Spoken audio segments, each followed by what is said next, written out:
This high school bully slash jock later goes on to become a full-fledged superhero.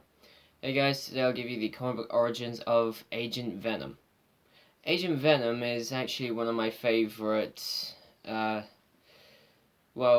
characters in the symbiote mythos, so in the Venomverse. But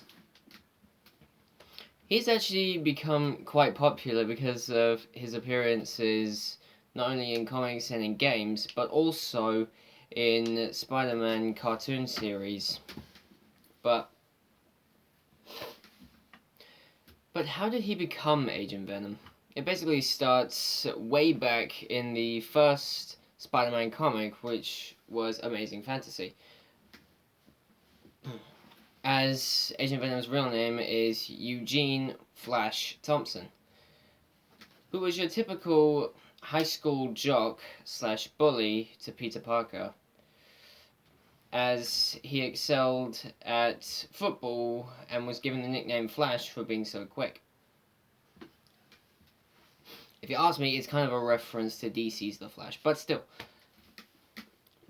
He picked on weaker kids such as Peter because of his abuse that he received from his dad at home. But when Flash actually found out that a girl he liked secretly liked Peter, that just made him bully him even more. Ironically, when Peter started becoming Spider-Man, Flash was actually his biggest fan, and idolized him more than anyone, but hated Peter. If that's not irony, I don't know what is. But basically, that's how Flash started out. But later on in the comics, we see him quitting his job as a PE teacher and returning to the army. He does this solely because of the examples that Spider-Man has set for him, how he puts his life before the needs of others. How he puts his life in danger to help others. That's what I meant. But Flash and his platoon were actually ambushed in a firefight, and Flash was hurt pretty badly, receiving several bullets to his body armor and even in his legs and arms. But he was still able to save his commanding officer. But it did basically end in him losing his legs because of having to save his commanding officer and taking several more bullets. If he hadn't saved his officer, then there would have been a chance that his legs could have been saved.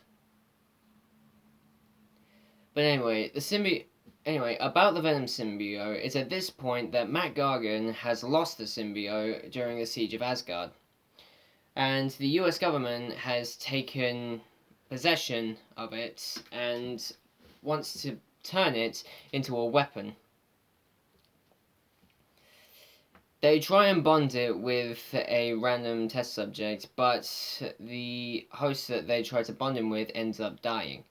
So they try again, thinking that the host was the problem, which it pretty much was. But when they gave Flash the opportunity to bond with it, he was all go for it, as he knew that his legs could be replaced with the symbiote's biomass, allowing him to walk again. Plus, he'd be doing what he loved, and that would be helping others and working for the US government again.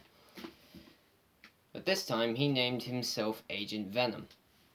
During one of his first missions, he was dropped into a foreign country in order to try and retrieve an individual that needed questioning. But he came across a woman and her child who had been caught in the crossfires of some nasty bullets.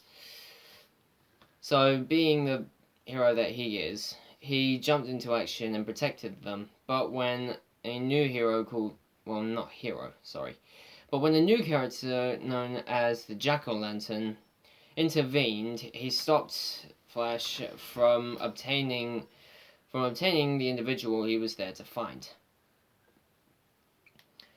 With this, he started to lose control of the symbiote as it became more violent and more venomy. It actually placed a grenade in the Jack-O-Lantern's mouth, blowing his bottom jaw off. I know it's pretty gross, but also pretty cool. But Jack-O-Lantern was still able to escape with the contact, but Flash used a web line to grab the contact, but it hit his head and actually ended up breaking his neck. So basically, he killed him before he could question him. When he returned to base, the government really laid into him about how he basically blew this mission completely.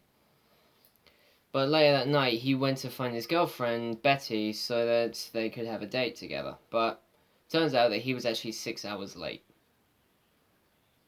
So his life isn't easy being a superhero and trying to be a family and trying to have a normal life. But then again, it never is when you look in comic books. But his abilities, as with all symbiotes, include strength, speed, agility, stamina, wall crawling, and their own supply of web fluid. Not like Spider-Man's, but it also grants him the ability to walk again, which is pretty good for him. But anyway, that's it for Agent Venom, guys. Be sure to like and subscribe, and comment what you think down below, and I'll be back next week to give you more origin stories. See you guys.